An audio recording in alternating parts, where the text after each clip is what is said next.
Hello and welcome. In this video, I'm going to be talking about some free plants that are in my garden. You will notice that all of the plants I'm talking about are absolutely loved by pollinators. The first two types of plants actually self-seeded in my garden. The first are ox-eye daisies and the second are willowherbs, but I'll start off with the ox-eye daisies. I sowed some ox-eye daisy seeds back in 2023. I overdid it and they came up so quickly as well. But anyway, I ended up only using about 6 of them in 2024.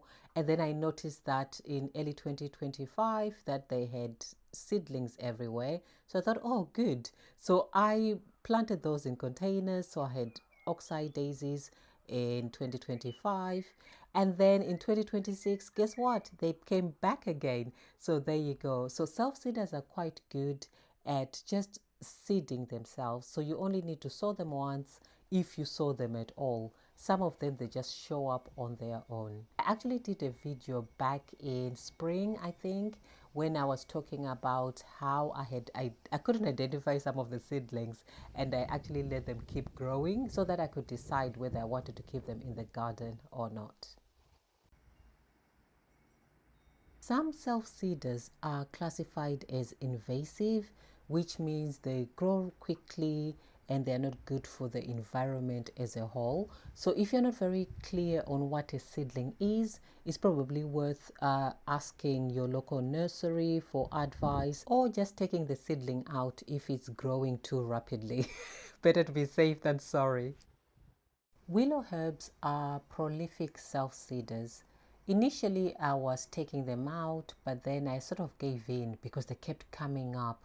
So I thought to myself, I'll let them grow out and see what they look like. The unfortunate thing is that some of them are perennial. So the perennial ones, like the ones against the wall, every year is an ongoing battle to just dig them out. So I think willow herbs, very good for the pollinators, apparently have some health benefits as well. However, they do take a lot of time to manage them. So if you've got a bigger garden, just be mindful because yeah, I think once they get established, it might take a while to actually get rid of all of them if you want to get rid of all of them. I don't think so. No, no, no, no. I don't think so. No, no, no, no. It's never, ever, ever, ever, ever, ever gonna happen. I don't think so. The next two types of plants I actually divided on purpose so that I could get more of them. I divided them because I liked having them in my garden and I thought that they were gorgeous. So these are hostas and heucheras. I bought the first hosta plant back in 2022 and I really liked how it looked. So in September 2023, I divided them and they came out the next spring, all 4 of them successfully. They were pretty straightforward to do. It was just a matter of dividing them and planting them in fresh compost at the same level they were in the previous container. And I've got 4 and now I'm actually at a stage where I can actually divide them further and I'll probably end up with 16 hostas. Do I want 16 hostas? Maybe, who knows? I shall have to think about that. But at the moment, that's where I am.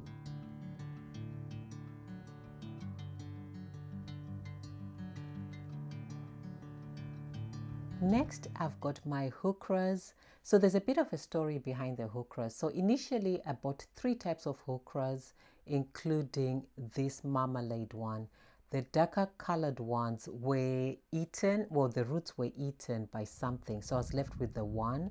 So I decided to buy 3 more. Of the 3 more that I bought, 1 did not make it. So in the end, I had 3 of them. I decided to divide one of them because it was huge. It was just growing so big. So I divided it and I ended up with so many heucheras. And as you can see, I'll put in some clips. You'll probably see some clips where from the day I divided them, a bit of an update and how they look now. The pieces I was putting in the compost did not have to have any roots. Just putting the stem in the compost, they grew from that. The thing is, though, I had even more of them, but in the end I was running out of space, so the smaller ones I ended up composting them, and these are the ones that are left. And as you can see, I'm at a stage again where I can divide them even further just to create more room for them to grow and to also have more heucheras. So if next year you look at my garden and it's all heucheras, you now know why. Heucheras are evergreen, so they are quite good to have in the garden because they provide interest all throughout. They, as I said, they are loved by pollinators as well, and they survive the winters. I'm in zone 9B, though it seems to be 9A stroke 9B, I'll say, and they look beautiful even through the winter. I also have free plants from cuttings from my dahlias and my lavender. Though the lavender, I just took the cuttings recently this week, so we shall see together whether they make it or not. But cuttings are really good in that you're not digging up the plant and dividing it. You're just taking cuttings, and you can take cuttings while pruning a plant. So let's say you've got a branch that is growing in a different direction, or a stem that's growing towards the plant. You can then take that off, and instead of throwing it away, you have a new plant. An example for my dahlias is something fell on my original dahlia while it was still in the house. So I just found two broken stems. They were still quite fresh, so I cut them off, put them in some compost, and voila, there they are now. You can see that there's a little bud. So it's pretty straightforward to do. You can put them directly into compost, but I heard that some people also put them into water, wait for the roots to come up, and then plant them out.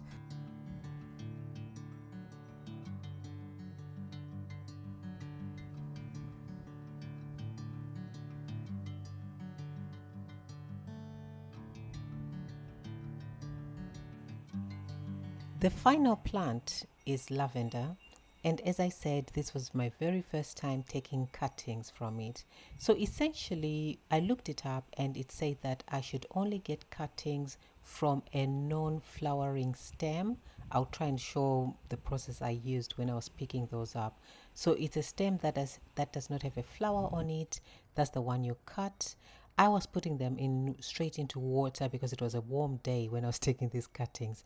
I think maybe it's best to do it in the morning or evening when it's a bit cooler. But anyway, this is the time I had. So yeah, I was putting them straight into water.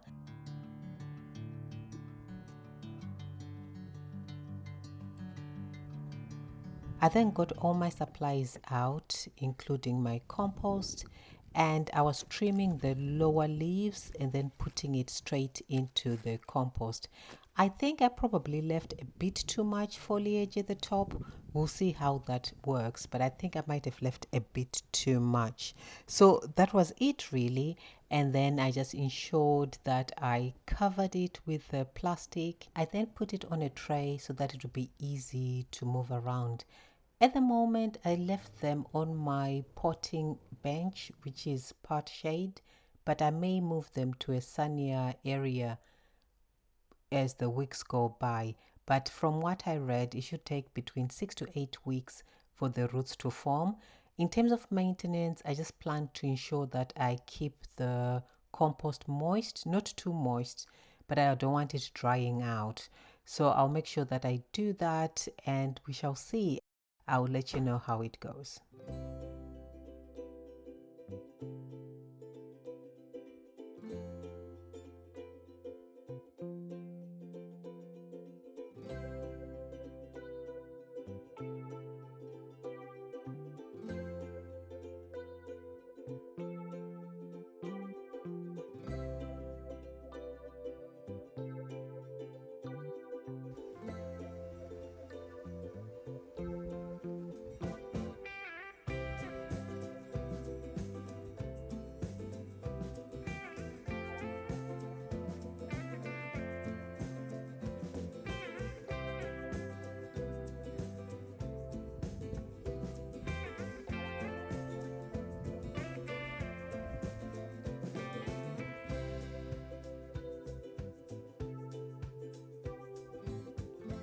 those are the free plants in my garden.